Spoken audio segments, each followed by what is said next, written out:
Hi, I'm here with a review and sort of overview of the Korg DW-8000 synthesizer. This year marks actually the 30-year anniversary of the release of the Korg DW-8000. It was originally released back in 1985, made in Japan by Korg, of course. And the kind of lowdown on this synthesizer is it has an analog filter, it's got an analog amplification and envelope generation system, but the oscillators are digital. They are part of what was at the time a pretty new invention from Korg, the digital waveforms or the digitally generated waveform system. They are not samples, as some people on the internet would have you believe. That's been going back and forth for many years. It's not a Rompler. It is a digital oscillator that's free running. However, it creates waves in a unique way that gives us the ability to make unique sounds. The goal of this sort of series of videos I'm making is, first of all, to celebrate this synthesizer and kind of the different kinds of sounds you can get out of it, but also to go through the sort of guts of it and give you an idea of how to program it and how to get to certain sounds. Now, this series is going to assume that you know some of the basics of subtractive synthesis. I'm not going to go over the very basics. If you want that, there's plenty of videos on YouTube to kind of give you the very basics of what synthesis is and what it means. But what I am going to do is go through the different details of how this particular synthesizer is constructed or arranged to give you an idea of what's possible, what's not possible, some of the good parts about it, some of the not so great parts about it, and maybe it'll help either if you've got one, it'll help you program it. If you are kind of just looking at one on eBay or Craigslist or at your local used synthesizer shop, maybe the sounds you hear on this video will help you determine whether this is the synth for you. So the first video here is just kind of an introduction and overview of the synthesizer itself. It's big, it feels solid, it's plastic on the top but metal on the bottom. It's pretty heavy. It feels like a substantial instrument. It's 61 keys. I will say that this isn't...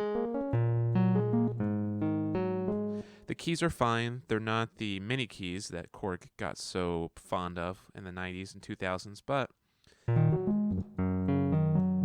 as you might read on some forums online, the keys are quite clacky, so I don't know if my mic will pick any of that up, but it's not the best feeling key bed you'll ever play, but it's serviceable. Over here on the right, or I should say the left-hand side of the synth, you've got, of course, your volume slider. You've got a tuning slider, in case you're playing with anyone who's out of tune, like a guitarist. You've also got your kind of, instead of a mod wheel, pitch wheel, you've got an XY kind of joystick over here, where if you bend to the left, you go down. If you bend to the right, it goes up. If you move it up, it modulates the oscillator frequency with a LFO. And if you push it down, it modulates the filter cutoff with an LFO. We'll talk later about how you can kind of control what that LFO is doing. Over here, you've got a key assign, which essentially decides how the voices are arranged. It is an 8-part polyphonic synthesizer. So you've got Poly 1, Poly 2. Poly 1 is for basic polyphonic playing. Poly 2, you probably won't notice a whole lot of difference with Poly 1 and Poly 2. Poly 2 is just kind of changes the direction in which, or I should say the order in which voices are triggered when you hit the keys. But the big difference is the bottom row here, Unison 1.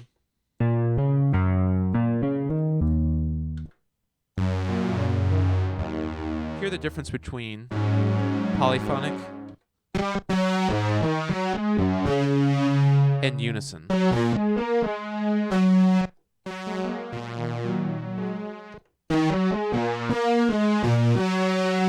So unison stacks all the voices on top of each other. Unfortunately, although you can detune the oscillators from each other, you can't detune the voices from each other. That would have been nice, but probably maybe beyond what was possible, especially back then. But, it does, when you stack all the voices on top of each other, it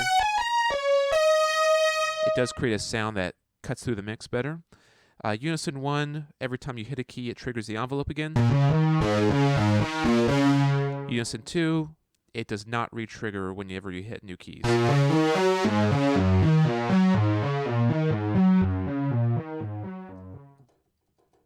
So I'm not re-triggering.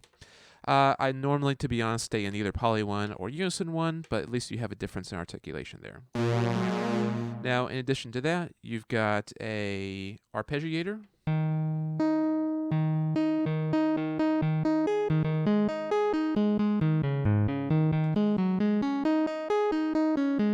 It's got octave, it's on-off, latch button, as you would probably expect. But in addition to that, there's an assignable function, which basically means you can play notes into it, and it will concentrate on those notes as it arpeggiates. So what I mean by that, so stick, for example, I'm going to select assignable, and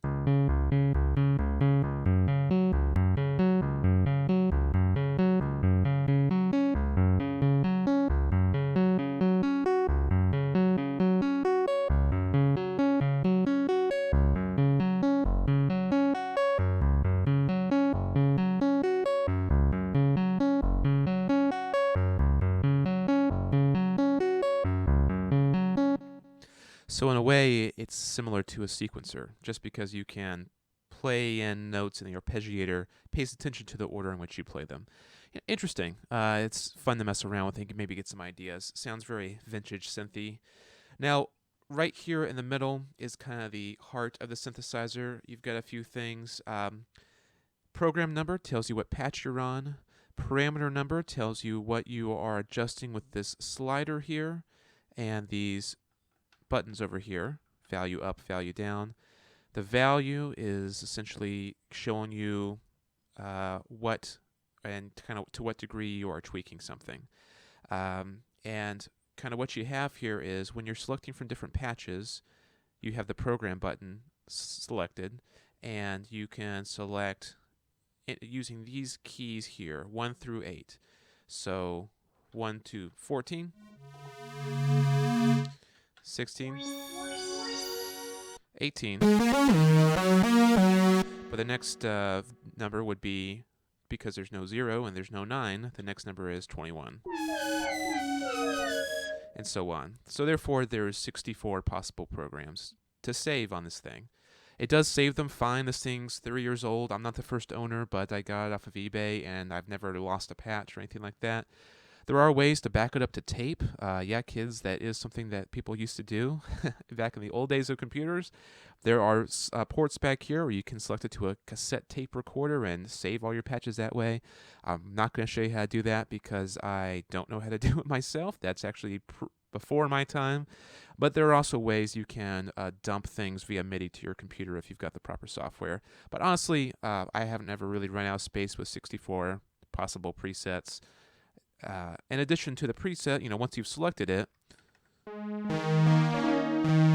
you can go from program to parameter, and now you're selecting from a list of parameters which are printed on the right-hand side of the synthesizer on this kind of readout here, this parameter list. You can do everything from adjusting octave,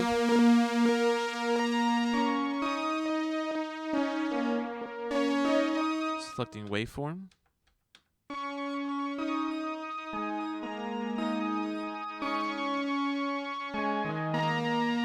to our old favorite, selecting cutoff.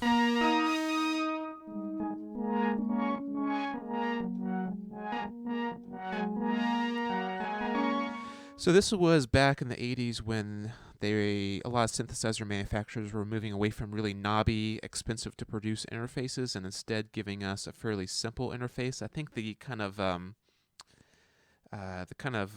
selling point of this synthesizer was going beyond digital, or they were not shying away from digital at all. They're proud of their digital waveform generating system that was part of this synthesizer, and this kind of interface is extremely digital. You really get effectively one knob, or in this case a slider, to control, and then you have to select a parameter from a list as to what you're controlling. Now, it's not as painful to program that way as you would think if you know something about synthesis. But I will say that it is a lot easier, especially nowadays with some programs that are out, to uh, connect it to your computer and program it using a graphic user interface where everything is kind of in front of you. And that's, as we move forward with these videos, that's what I'm going to show you. So this will be the only live action video because I just want to show you the outside of the synthesizer. In the next few videos, you're going to see my computer screen, and I'll take you through the steps of how to program this thing and just kind of take you on a tour of the different sounds that are available and what makes this such a great and unique synthesizer at the time. So again, thanks for watching, and stay tuned for the next video where we'll start talking about this new fancy smancy via 1985 digital waveform generating system.